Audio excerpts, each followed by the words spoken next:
కామాక్షమ్మ దీపాలతో చేసిన వినాయకుడి దీపాన్ని ఈ రోజు పొందాలని ఎదురు చూస్తున్న భక్తులందరికీ ఇదొక ఇన్ఫర్మేషన్.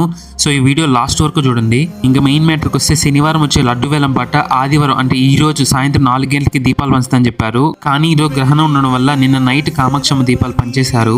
ఇలా పంచుతున్నారనే విషయాన్ని తెలుసుకున్న చుట్టుపక్కల జనాలందరూ వచ్చి కామాక్షమ్మ దీపాలని పొందారు.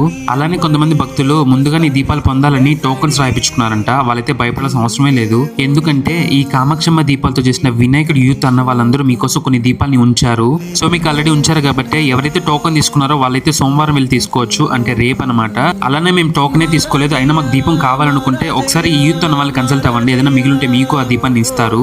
అండ్ మెయిన్ థింగ్, ఈ వీడియోని మీ ఫ్రెండ్స్ అండ్ ఫ్యామిలీస్ కి ఫాస్ట్ గా షేర్ చేయండి. ఎందుకంటే 7వ తేదీ అంటే ఆదివారం ఈ రోజు అనుకుని అందరు భక్తులు అక్కడికి వచ్చిన డిసప్పాయింట్ అవుతారు. సో ఇక్కడైతే బొమ్మను తీసేశారు. సో అందుకే చెప్తున్నా, ఎక్కడెక్కడి నుంచి వచ్చి ఇక్కడికి వచ్చి ఇబ్బంది పడద్దండి. లేదు మీకు ఖచ్చితంగా ఈ దీపాలు కావాలనుకుంటే ఈ యూత్ అన్న వాళ్ళని ఒకసారి కన్సల్ట్ అవ్వండి, ఏదైనా మిగిలితే మీకు ఇస్తారు. సో ఇంకా ఇది అడ్రస్ విషయానికి వస్తే Tilak road to opposite Naidu mobiles. అదన్నమాట మ్యాటర్. నా వీడియోస్ మీకు యూస్ఫుల్ అయింటే మన పేజ్ కొంచెం సబ్స్క్రైబ్ చేసి ఫాలో చేసి సపోర్ట్ చేయండి.